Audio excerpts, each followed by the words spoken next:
गति 100 शब्द प्रति मिनट। डिक्टेशन शुरू होने में समय शेष है 5 सेकंड।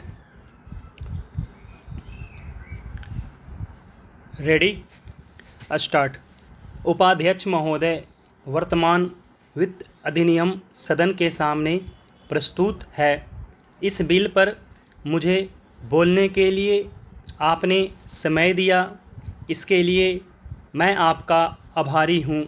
इस बिल का एक विशेष महत्व इसलिए भी है कि यह संकट काल में पेश हुआ है। चीन ने हमारे देश पर हमला किया, देश पर संकट आया, राष्ट्र को चुनौती मिली और इस चुनौती को हम सब ने स्वीकार किया, जिसके लिए पैसे की आवश्यकता हुई।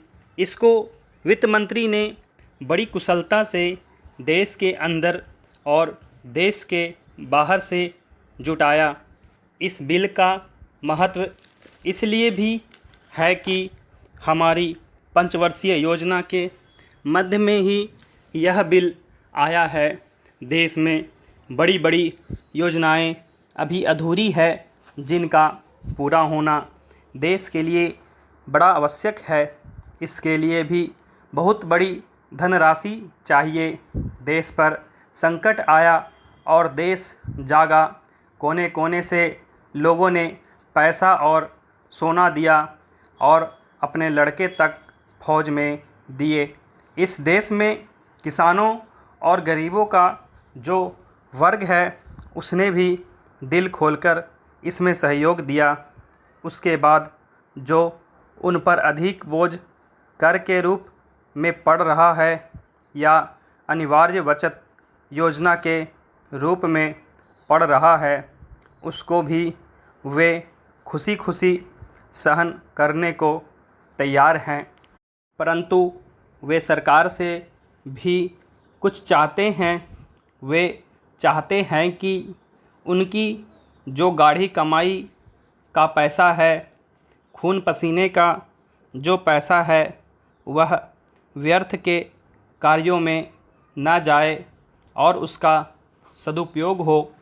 इसके अतिरिक्त उनकी कुछ अपनी दिक्कतें और परेशानियां हैं, जिनकी ओर सरकार का ध्यान चाहिए। इस आपातकाल के समय में तो उनको इन आए दिन की कठिनाइयों से राहत मिलनी चाहिए।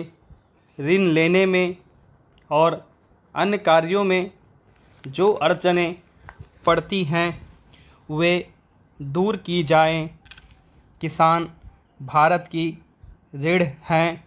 अगर इनको सुविधाएं दी जाएंगी तो देश आगे बढ़ेगा। आज जहां देश के साधारण लोगों ने इस सरकार का हाथ बटाया, वहां एक वर्ग ने, जो कि धनी वर्ग कहलाता है, अपने साधनों के अनुसार सरकार के सुरक्षा कार्यों में सहायता नहीं की।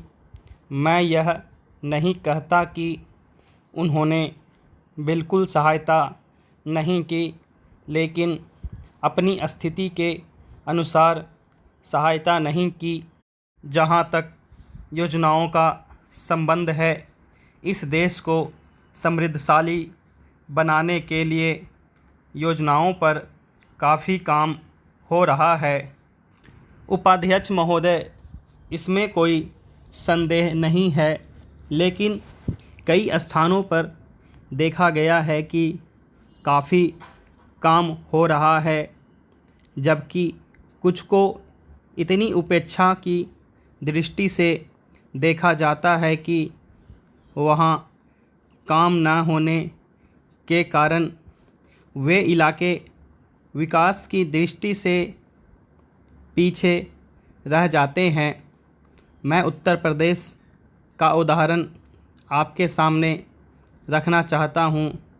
वहाँ पर चाहे उद्योग धंधों की योजना हो या किसी अन्य विकास के विषय में हो, दूसरे राज्यों की तुलना में वहाँ बहुत कम काम हो रहा है और वह पिछड़ता ही चला जा रहा है।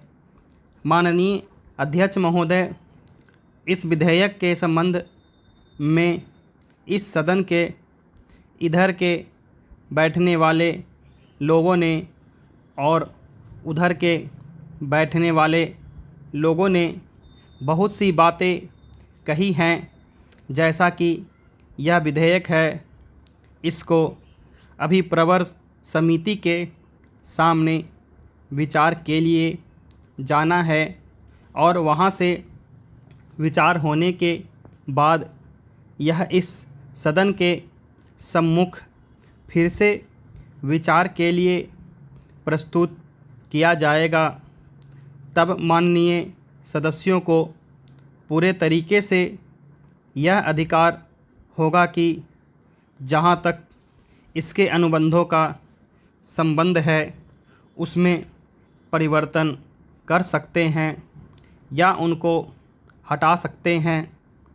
कल से जो बातें हो रही हैं वह सब नोट की गई हैं और मैंने बहुत सी बातों को सुना है। प्रवर समिति में उन सब बातों पर विचार किया जाएगा। बहुत से माननीय सदस्यों ने इस तरह की बातें कही हैं, वह बहुत आवश्यक मालूम हुई है और जैसा कि मैंने कहा है कि उन पर विचार किया जाएगा। जहाँ तक सहकारिता का संबंध है, चाहे इधर बैठने वाले माननीय सदस्य हों, चाहे उधर के बैठने वाले माननीय सदस्य हों, सबकी यह मांग है कि जब हम जनतंत्र में विश्वास करते हैं और अपने यहाँ प्रजातांत्रिक प्रणाली कायम कर ली है और जबकि देश में गरीबी है और उसका गलत लाभ भी उठाया जाता है, तब सहकारिता की बहुत आवश्यकता है। इसको रोकने की आवश्यकता है। यह सभी लोगों की राय है। जहाँ तक इस सहकारी विधेयक का संबंध है, बहुत से माननीय सदस्यों ने बहुत सी बातें इसके संबंध में कही हैं। मैं सब बातों का विवरण में तो उत्तर नहीं दे सकता हूँ, लेकिन मैं थोड़े में खास बातों का उत्तर देने की कोशिश करूँगा। जैसा मैंने अभी कहा, जब हमने अपने यहाँ जनतंत्र कायम किया है तो हमें अपने समाज के ढांचे को बदलना पड़ेगा। स्टॉप।